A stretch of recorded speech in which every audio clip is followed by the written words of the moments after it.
Claire's POV. Hanggat maaari, ayaw sana niyang banggitin kahit ang pangalan lang nito. She doesn't like Althea. She doesn't like her at all. Simula bata pa sila, kaagaw at kaaway na ang turing niya rito. She wished Althea wasn't born in her world at all. Paano siya nakapag-enroll? Saan siya kumuha ng pera? Mr. Ramirez's face became dark as soon as he heard the news. Ngumiti naman ng palihim si Claire. Alam niyang galit pa rin ang kanilang ama kay Althea. At dahil yon sa mga ginawa niyang paraan. At gagawa pa siya ng maraming paraan upang lalo itong kamuhian ng matanda hanggang sa mawala na ito ng tuluyan sa kanilang landas. I don't have any idea to. Sinabihan ko siya na kung may kailangan siya, lumapit lang siya sa akin. But she said, she doesn't need anyone or anything from us. Batigas talaga ang ulo ng batang yon. Ganun na nga nangyari sa buhay niya. Ang taas pa rin ang pride niya. Lalo siyang napangisi na makitang nagigigil sa galit ang kanyang ama. That's right. Gustong-gusto niya ang nakikita niya. But I think she's okay naman, Dad. Actually, she's with a man when we saw her. Naitsura naman yung lalaki. Pero parang hindi natin kapantay. You know, mas mababa. Kaya nga I'm worried about Althea. Don't be Claire. Bahala siya sa buhay niya. Mr. Ramirez sighed before standing. Magpapalit lang muna ako ng damit. Magmerienda lang kayo dyan. Sabi nito sa dalawa, tsaka ito pumanhik sa taas ng bahay. Claire sighed, twitching her brow, as she took a sip of the orange juice. Kapag kuwan, ay tumingin siya na makahulugan sa kanyang boyfriend. I noticed you earlier staring intently at Althea. What's the meaning of that? Nagdududa niyang tanong. Ayaw na ayaw niyang tumitingin sa ibang babae si Henry, lalong-lalo na sa kapatid niyang ex pa naman ito. She felt warm when Henry held her cheek. She's in front of us. Malamang, titingnan ko siya. Magduda ka kapag hindi ako makatingin sa kanyang diretsyo. He stated with comfort. Automatic kong bumaba ang kanyang hinala. Claire, I chose to hurt her to be with you. Hindi ka na dapat pa nagsiselos. Alam na alam talaga nito kung paano siya paamuin. Because as she heard those words, ngumiti siya bago niya inilapit ang kanyang mukha dito upang bigyan ito ng halik na masuyo. Fortunately, wala na sa paligid ang kanyang mga magulang kaya naging malaya silang mas maglambingan. Makalipas ang ilang segundo, itinigil nila ang eksena. I think I just want to be with you, babe. Nagpakita ng pilyong ngiti si Henry. Makulit ka gagaya ng dati ah. Hindi mo ako masisisi. Last week pa nung huli nating ginawa yon. How about continuing this on my room? Napangiti naman ang binata. Ito ang isa sa mga dahilan kung bakit nito nagustuhan ng dalaga. Claire is always on the go. Nagpapaligaya niya ito sa kahit na anong oras. And that is something na di minsan ay hindi nito naranasan kay Althea. Pagkaraan ay malaya na nilang pinapaligaya ang isa't isa. Samantala, sa loob ng apartment ni Althea ay malaya niyang pinapainom ng gatas ang kanyang anak nang makita ng kanyang mga mata na may nagmamasid sa kanya. Pasimple niyang inaayos ang kanyang damit at hinarap si Lucas habang karga niya ang umiiyak na sanggol. What are you still doing? Don't you want to move here? Pinaalis ka sa bahay niyo, di ba? Huwag mong sabihin, hindi ka nahihiyang nakitira sa bahay ng best friend mo. Go and move your things here bago pa magbago ang isip ko. Pahayag niya. Ayaw lang niya makita nitong nagpapainom siya ng gatas, kaya pinapaalis na niya ito. Hindi kaagad nakapagsalita si Lucas. Then she noticed that he looked so stunned. Tapos nagsalita din ito, ngunit tila hindi pa natatauhan. Your baby is beautiful. He pretty much absent-mindedly complimented na hindi niya alam kung yung baby ba talagang sinasabihin nito na beautiful o siya. Hindi siya maganda kasi lalaki siya. Ang gwapo ng baby ko. Ah, lalaki. Tumangu-tangu ito. Maswerte siya. He still seemed to be out of his mind. Magandang may karga sa kanya. Sana ako din. Just when Althea heard it, her brows furrowed. Lumapit siya kay Lucas at pinalo niya ito ng malakas sa balikat. Lumabas ka na. Bastos ka? That's when Lucas went back to his senses. Napatayo agad siya. Oo na, ito na nga lalabas na. Balik ako after. Pag wala ka pa hanggang alas 8, huwag ka na magpapakita sa akin. Eksaktong alas 7 ng gabi dumating si Lucas sa apartment ni Althea Dala ang isang malaking bag at isang backpack. Nadatnan niya itong pinaghehela ang baby nito.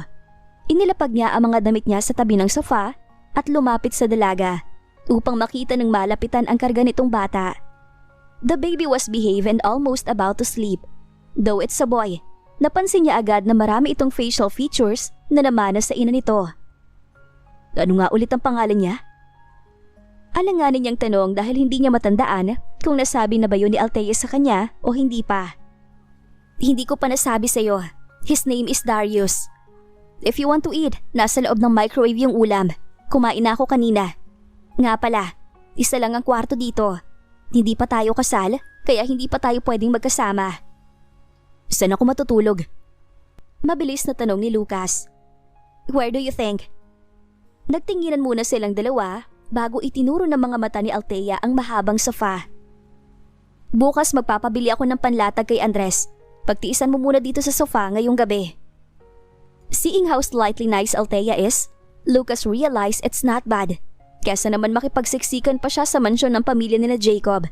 Kesa naman makipagtalo pa siya sa parents niya. At kesa naman maghanap pa siya ng sariling apartment. Wala nang ang laman ng kanyang wallet. Dito na lang siya kay Althea. Though it's not really going to be smooth, at least araw-araw siyang makikitang maganda rito. Bahala ka na dyan, doon na kami sa kwarto. Gagawa pa kasi ako ng homework. Sige, sabi na lamang ng binata. Pero laking gulat ni Althea, sinundan siya nito sa loob ng kwarto niya. Gusto lang naman niyang makita kung ano ang itsura ng kwarto ng dalaga. Your room is not as you. Komento ni Lucas habang ipinapahiga ni Althea ang tulog na baby nito sa crib. Talaga? Sa tingin mo malinis ako? Natahimik si Lucas at hindi niya sinasadyang mapatitig dito. He observed her from head to toe, complimenting every details of her body through his mind. Sa isip niya, napakaganda ni Althea. Ngunit mas maganda pa siguro ito kapag wala itong kasuotan. For him, nakikita ang totoong kagandahan ng isang tao kapag walang kasuotan. Sa madumi niyang isip, tila may nais siyang gawin sa dalaga. Kaya naman ang sumagot siya ay tila wala siya sa kanyang sarili. Oo, napakaayos at maayos. Napansin ni Althea ang kakaibang pagtitig ni Lucas sa kanyang katawan. Her eyes narrowed as her eyebrows furrowed. Naiintindihan niyang lalaki nga lang talaga ito. Pero hindi naman yata tamang sa unang gabi pa lang ng pagtira nito sa kanyang bahay ay ipinapahalata na nito ang kakaiba sa kanya. Pwedeng lumabas ka na, Lucas? May gagawin pa kasi ako eh. Saad niya sa binata na tila nagpabalik sa realidad nito. Sige, pasensya na Althea. Nakangisi pa itong nagkamot ng ulo bago lumabas. Hila-hila ang pinto upang maisara. Ilang saglit na nakakunot noong nakatitig si Althea sa pintuan. After making sure that Lucas won't enter again, binuksan niya ang kanyang laptop at inilabas ang ilang handouts mula sa kanyang handbag.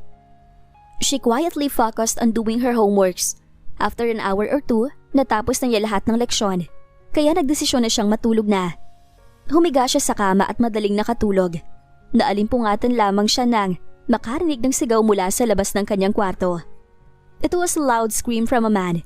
Gulat siyang napabangon at nagmadaling lumabas para lang matagpuan sa dulo ng sofa si Lucas. Nakaupo at yakap-yakap ang mga paa. He looked pale and scared. Nanaginip ka ba? Naglakad si Althea palapit kay Lucas, ngunit pinigilan siya nito. Huwag kang lalapit. Nandito siya sa ilalim. Baka lumabas. Pagbabanta nito na para bang may masamang nilalang na nagtatago sa ilalim ng sofa. Isang napakasamang nilalang na mas kilalaki ay takot. Nagsalubong na naman ang mga kilay ni Althea. Ano ba kasi yon? Ba't parang takot na takot? Ayun siya, papunta na sa paa mo. Umalis ka dyan. Sigaw ni Lucas. Akala mo'y natakasan na ng katinuan. Althea looked down the floor para lang makita ang nilalang na itinuturo ni Lucas. She smirked.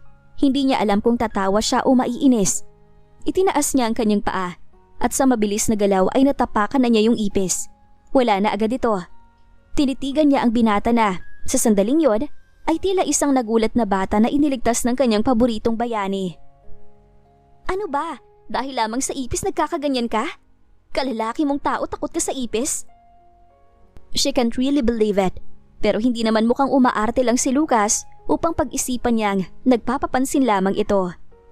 His scared face is real and genuine. Ano kasi? Wala itong masabi. Tila ba nahihiya? Akala ko pa naman matutulungan mo ako sa pag-aalaga ng anak ko. Ikaw pa yatang kailangan alagaan eh. Pagkasabi niya noon, napapailing na lamang si Althea na bumalik sa kwarto. Maagang pumasok si Lucas sa kanyang bagong trabaho. Hindi na bago sa kanya ang working location at ang shop na papasukan niya araw-araw. Sa kanya ang auto shop na yon, ngunit hindi ang binata magtatrabaho bilang boss, kundi bilang mekaniko o taga-ayos ng sira ng mga sasakyan.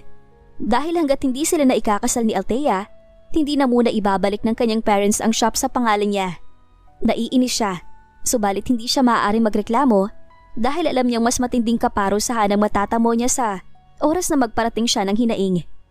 He'll just try to be patient. He'll just work for it. Dobling sipag hanggang sa mahulog sa kanya ang loob ni Althea. Si Althea lang naman kasi ang pag-asa niya upang maibalik ang karapatan niya sa kanyang mga magulang. Nasa ilalim siya ng kanyang kotse. Nakahiga, nag-aayo. Marunong siyang mag-ayos dahil natuto siya sa kanyang ama na mahilig sa mga sasakyan. Mr. Cortez taught him how to handle cars and fix a car issue since he's still in grade school. May katamaran lang talaga siya, kaya bihira lang kung siya ay magtrabaho. But now, he has no choice but to work seriously to get cash. May narinig siyang tunog ng sasakyan at nakita rin niya ang mga umiikot na gulong habang siya ay nasa ilalim. May customer. Alam niyang busy rin yung ibang mekaniko kaya lumabas siya mula sa ilalim ng kotse upang i-entertain ang kadarating na customer. Pagtayo niya, nakita niyang isang mamahaling van katabi ng inaayos niyang kotse. Isang bagong customer ang dumating. O di naman kaya'y dati na pero nagpalit lang ng sasakyan.